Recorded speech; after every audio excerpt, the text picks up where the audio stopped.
we have fictitious suppliers. So fictitious suppliers, it's really important also because this is about asset misappropriation in the billing schemes that we talked about earlier. And shell companies, side businesses, fictitious suppliers, you know, all those things, either they're going to be for personal gain or the actual management are using it to get a heavy bribe out of the company. So we want to look for fictitious suppliers. So show you a quick dashboard that does that.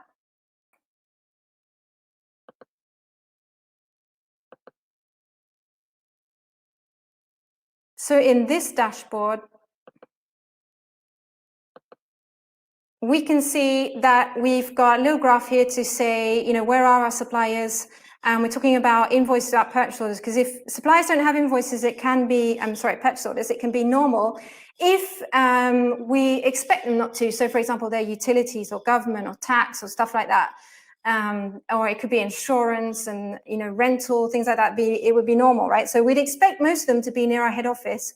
So here you can see probably our head office is somewhere in Europe, because it's great big splodge there for those ones. But what we want to look for is, you know, things like, does our suppliers have missing information, like, or do they have incorrect VAT number? And this is something that we would typically use like a Python program to look up if they actually exist online, or if their VAT number is incorrect, we can use a macro Python program to look them up on government website or something. So if I click on yes here, I can see that our internal control is actually really poor because everyone doesn't seem to have VAT number. So that's not good. And then I can also use a Python program to check if the supplier sounds like an individual, like does the name of the supplier sound like a person? And you can use Python to do that. It's really easy. And you can also use Python to check if they have a website. So typically what we do is we go through, you know, if there's like 40,000 suppliers in the database, we go through each one, the Python program will do it overnight, and it will look them all up in Google, and it will see, like, you know, what are the first 5 results for that particular supply name in Google, and then it will do a scoring. And if it finds nothing that resembles it whatsoever, then it flags them for us so that we can actually have a look, and we have a look at the ones that don't have internet presence. And so those will be the ones that we want to look at, right? So if we find that it doesn't have internet presence, and then it also doesn't have any purchase orders for things that we'd expect it normally to have, then we might want to, you know, click a little bit more around and see where these people are. And it might be like obvious to you, because you might be thinking, well, I don't have suppliers over here in South America. So that's maybe someone just doing something offshore. So this is also a type of dashboard. We want to look for fictitious suppliers. Okay, next one, we're going to go back to Power BI now. And this one's super exciting because it's about process mining. So with process mining, you can do so much. And you can find out so many things, but actually what I'm just going to talk about is users that violate access control. I'll show you this really quickly. So somebody at Sonasid, which is a mine in Morocco, said to me a really long time, it was 10 years ago, it was one of our first clients, and he said to me, you know, I want to see the entire P2P process in one page. And at that time I was just like, oh my God, how do you do that? And it was just so hard, you know. I was like, I spent all night for a whole week of like just all night long, like trying to work that out. And 10 years later, we're still doing it. So we're doing process mining. Process mining really is the thing these days, you know. So what do we do with process mining? Basically, we got all of these different types of documents, and we superimpose them over each other over time. And that helps us to see, first of all, like whether or not our data looks correct. But also, once we've got all of that information in what we call like a process flow, you can see a process flow down here. You've got your purchase order, you've got the release, that's the approbation, the goods receipt, everything's looking normal. This is our normal flow, right?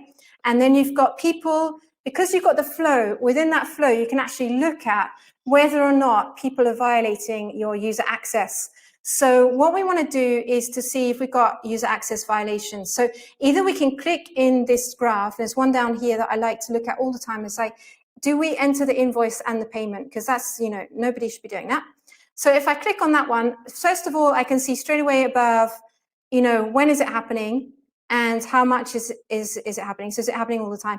And then in my process diagram down the bottom, I can actually see whether or not things are happening in the expected order. So this one you can see it's not. It might be a down payment, but even so, it shouldn't be the same person entering it. And we do like to see whether or not things happening in the same order. Like if you've got the PO approval happening after the goods receipt, that's not good, right? So things like that. Process mining is really good one to be able to have as one of your top 10 data analytics fraud detection, because you can just detect so much stuff. And if you have people that have too much access, then your company is just wide open anyway. All right, what about shell companies then? So we talked about shell companies earlier because that is also part of the bidding scheme on the fraud tree.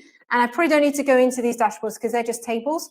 But typically, you definitely want to compare your employee's address to your supplier's address, employee telephone number, supplier telephone number, your bank accounts of employees, so bank accounts of suppliers. Like, don't let anyone tell you that you can't do that because of GDPR. If you're an internal audit, you need to make sure that you're able to do these things. Maybe you actually, hide the name of people. You can encrypt it. You can do a one-for-one encryption in SQL or ACL or something if you really need to. But this is a key one. You really want to make sure you don't have any side businesses going on in your company. And then we want to look at non-compliance vendor. That was another one in the billing part of the fraud tree. And for this one, we want to look at changes. So we talked about changes earlier. Changes are really important. And here we've got an example of a change typically look at. So you can see for Anfluss Delta, it's a German company, somebody has changed their bank account details from 212 to 967. And then they've changed it back again from 967 to 212. So this is what we call flip-flop IBAN. And when we do these kind of tests, we want to check whether or not there was a payment happening between the dates that we actually did the change. So if someone did the change really quickly and there was a payment also happening, then that is something key that we're always looking at. Everyone's always asked me to do that. Okay, then personal purchase is the last one on the billing part of the fraud, the fraud tree. And for this one, here you can see that you've got POs for generic items. So I'm calling this like personal purchase, but it's like, actually what we're looking for is things that we shouldn't normally purchase. A really easy way to start is just look at generic items. Like someone's buying $10 million of consulting and they're not even bothering to say what kind of thing it is, or just training, or they might just say widgets or something like that. Or they might even not bother putting the material number at all. So we call this generic. So you can also use machine learning to go through your list of materials if you've got too many and look for things that look too generic, okay? And you can put a threshold. So we select high value generic items. And if you want, you can have a threshold. So you might this one is over 1 million. So if I change this 500 value here to 1 million, then you'll see that I only get the result for 1 million. So that's just to show you that you can actually have these threshold things on the dashboard, and that can actually help you to focus on the stuff that you really need to focus on. All right, so the last one is employee indicators. And employee indicators, because we did see at the beginning on that heat map that there was payroll right in the middle. And so employee indicators is something quite key that we want to look at for sure, right? Because people always doing payroll fraud, it's quite easy.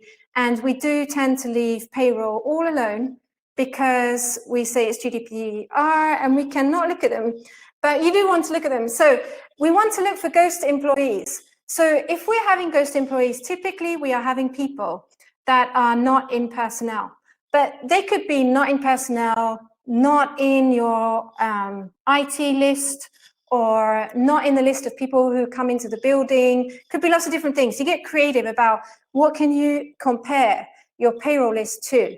And we also compare it typically to holidays, because if somebody creates a ghost employee, they're probably not going to send them on holiday. All right, so if I click on this bar here, you can see I've got a particular project going on where there's loads of people that are not in personnel. So maybe we outsourced it or something, and what we did, or somebody's lying about the cost of that project because all those people are not on the personnel list. They might not even be on the timesheet list. And also they are never taking holiday. And we can also see that for some of them up here, we've got employees actually sharing bank account numbers. So, it could even be that you have employees where somebody's sharing a bank account number because they're just creating lots of fictitious employees so they can get the money.